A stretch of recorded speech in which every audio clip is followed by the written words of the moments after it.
Well, I've come to the parking lot where all of the ricer fags come to do their donuts and burnouts and stuff to make a video of my 1992 Buick Regal. I just bought it the other day, got it for what I would consider an amazing deal considering the condition of it.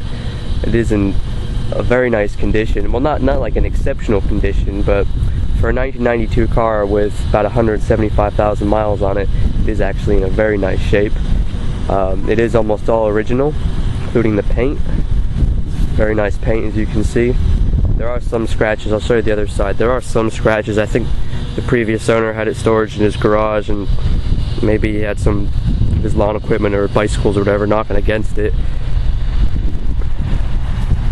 You can see some scratches on the side there, and also back here. That's pretty much the downside of the car, but overall not in a bad shape at all. Really, the worst part of this car is the exterior. Everything else is amazing. Look at this interior. Wonderful red on red on red. Seats just in excellent condition. I don't know how many old 20-year-old General Motors seats are in this good condition now. That's pretty good. Dash isn't cracked at all. The guy who I bought it from said the odometer didn't work and he estimated 175,000 miles, but since I've had the car, it's worked perfectly, which has been about 100 miles or so. So I don't know, I don't know what he was talking about. Maybe it just started working now or something. Maybe he was just oblivious. This car's got power everything, and everything does work. Power locks, power windows. What else? Air conditioning. Still running R12 gas, and it does work. Not best AC I've ever experienced ever, but it's pretty damn good. Car came with full service details, lots of receipts. It still drives almost flawless. The only downside I would say is it has a little bit of a pull to the left, and the guy was telling me, you know, he says he's had it aligned multiple times. He said he's done tie rods, he's done ball joints, and it still pulls a little bit. And like, you know, for a car this old with that many miles, front wheel drive car, you kind of expect a little bit of pulling. I'm thinking maybe replacing this tire, because she's maybe 30-40% right now compared to the other side, which is pretty much brand new.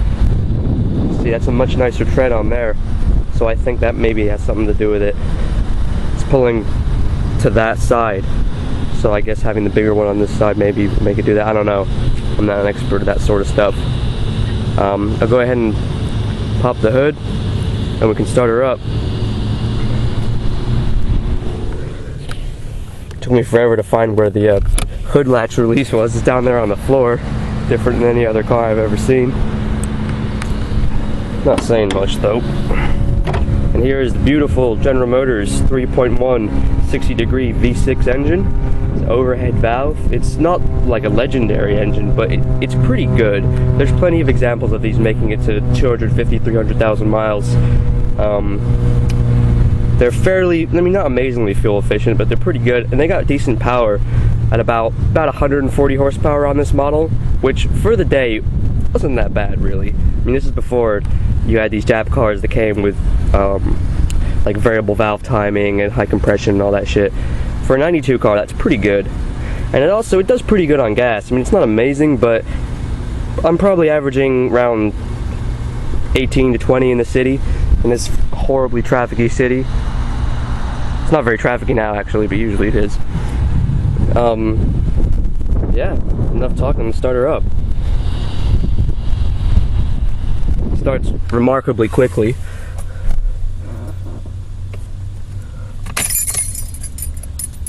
Digital dash.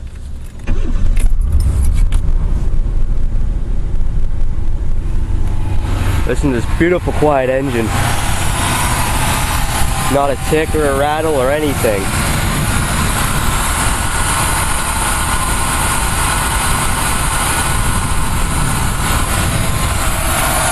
Give her some revolutions.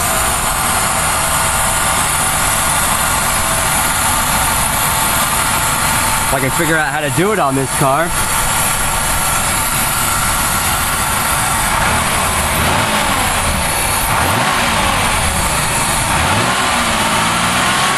You can hear. Engine sound is just wonderful.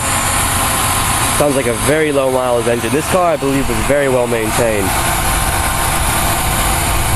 Let's go for a little drive. I don't know how well this is going to come out, but I'll just stick the camera on the dashboard.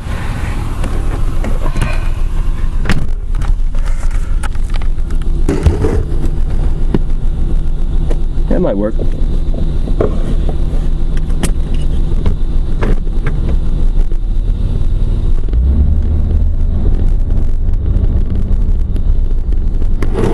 Oh crap, she's sliding.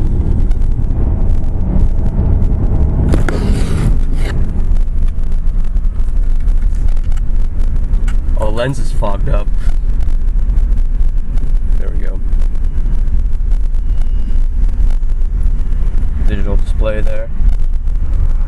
I think if this was 1992, I'd be very amazed by something like that. Modern cars don't even have that.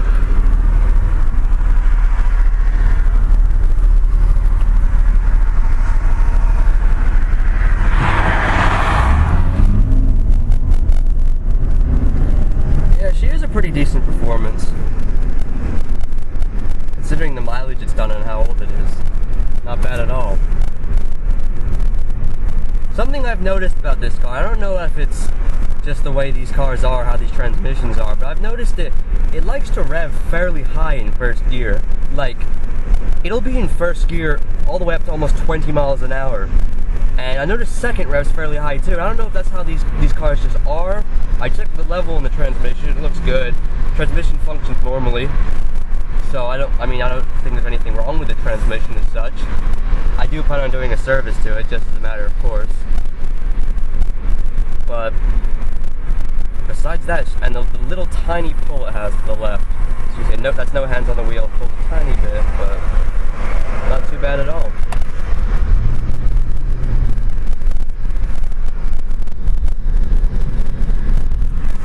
Oh crap, we have to wait.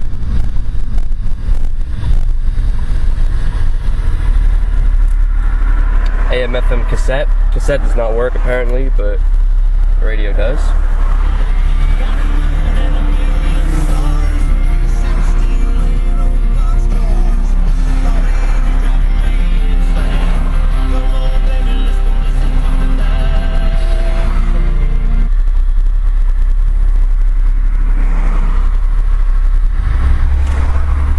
So, I guess without me intending to make this into a sitting in traffic video, I guess this is a good time to end.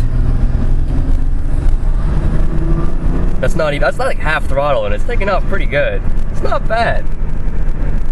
My dad's got a 3.1 V6 in his Camaro, same engine, 91 Camaro, and I gotta say that I think this thing has a better performance than that, and it's heavier. So like, maybe we'll have to have a drag race at some point. Yeah, but that is my 1992 Buick Regal Custom 3.1 V6. Lovely little car. Thanks for watching.